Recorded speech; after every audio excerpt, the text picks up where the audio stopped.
Oh, hey James. Yes, partner. I was wondering if you could help me review my notes from the interview I did of Bill the Homesteader in the West. I was hoping you could maybe review them and see if they need any tweaking or anything before I post them on the paper. Well, sure thing. I'll help you out. It'll be no problem. Let's see what's going on. Thanks, James. So here's how it went down. I first started off by asking him who he came with when he went to the West, and he said he went with his wife and his children. Yeah, that's just pretty typical of them. Yes, it's pretty cool. So what else he say? Well, James, I then asked him what the man and woman did with their time living in such an unhospitable environment. And the man and woman, they told me that both him and his wife, they'll especially define rules, and they all keep the household from being overtaken by the very inhospitable wilderness. While both the men work outside in the fields, doing the plowing and other farming tasks, his wife and the children take care of the cooking, the milking, the drawing water from the well, and other household work, and everything, etc. And so both the men and the women both carry burdens in keeping their household from falling apart. I then asked him how he arrived, and he told me that him, along with his family, first arrived in the general region where they planned on staying through the Intercontinental Railroad train. So, and he traveled west on his way to claim his land on a horse that he had recently acquired. I asked why he decided to move to the West, and he explained how his family was going through some very tough times. And he heard that the government was giving away land that could really be used to bring their family up from the ashes. And so I heard about the opportunity that he could make money with his own skill instead of being forced into difficult situations in the city. So he decided to take advantage of this opportunity in order to help out his family. All he has at that time and time again, it's so tragic, but glad he's able to start a new path in a new area, and hopefully bring his life together. Indeed. I then, after all that, asked him with what him along with other settlers are doing once they arrive in the West. And he responded by telling me that when he arrived, he and his family headed off toward where the government was bestowing the land, and claimed his 160-acre piece of land and started construction on his new home immediately after arriving, so that he would be ready to be sheltered from the environment by nightfall.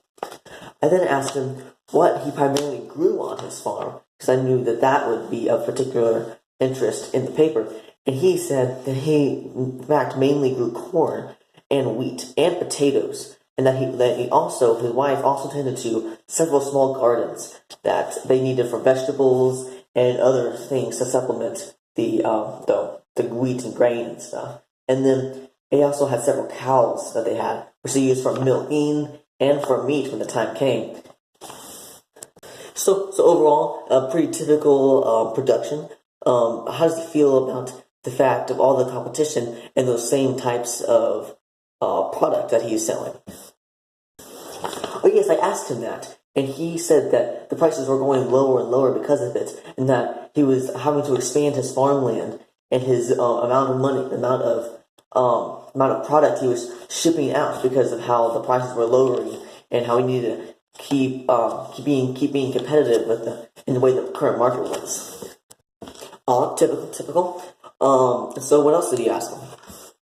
I guess moving forward, I then asked him what he thought of the loss at Sitting Bull and Little Bighorn, the defeats, and he told me that he felt bad for the soldiers and wished all the families well. Following that, I asked him what he thought about the reservations, and he believed that they were that were a good solution to the problem. Responding by saying how he was at a loss how the situation could be made better, but he thought the conditions on the reservations could be improved slightly. I said, okay, well then I asked him how he felt with the Dawes Act. He responded by saying, he was not very politically inclined, but that he was unaware of how beneficial it actually would be versus, say, the reservation solution. So he was unsure how that was going to be changed or anything like that. I asked him what he thought of the Wounded Knee Wovoka ghost dances movement that was started. That were started by him, but they were called ghost dances. And he responded by saying that overall he was very creeped out by them and hoped nothing actually happened because of them. As I can agree with him. Thought that was slightly unnerving. After that, I inquired how he felt about the treatment of the Chinese immigrants being excluded because of the Chinese Exclusion Act. He said he thought it was unnecessary and wrong, since they were, in his opinion, doing all of the hard jobs that he would never want to do, so he had no problem with them.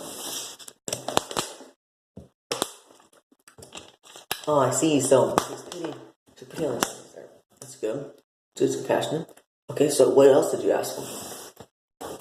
I also asked him after that how he felt about the recent surge in gold mining because of the gold deposits found in remote areas. He responded by telling me that he did not want to get involved in such crowded and remote areas because he thought that almost anyone who went there was doomed to failure because there's just too many people there and there's too much competition. He felt bad for the Chinese since they were the first to arrive, and another reason why he sympathizes with them. Interesting. So what did he say after that? Interesting. So what did he say?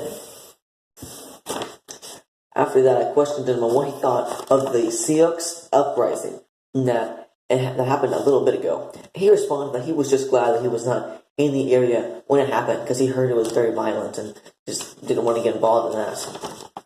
So also, I then asked him how he felt about the Bosque Redondo Treaty signed by the Navajo, and he responded that him and his friends were very surprised that the Navajo were able to acquire such a benefiting treaty. Although they deserved nothing less, he was just still surprised that they were able to get it. After that, I asked him how he thought of how expensive it was to lay down the railroad tracks and and it surprised him, actually, because he was actually surprised. He told him that he took it for granted on how pervasive it was at that time, and he was surprised at how expensive it actually was. I finished by asking him what it was like to live there, and he told me that it was very alien to him, since he had never encountered such things like grasshoppers, a small insect indigenous to that region that he was not used to, and that bushfires and hailstorms were also something that he had never encountered before. So overall, to him, it was very new and alien to him. So we finished off and said our goodbyes, and so what do you think? That's very interesting. I think that'd be a great segment of the paper. I could really use the boost in sales. There's a lot of interest in that region. I can't wait to see how it works out, and hope it does well. See you later.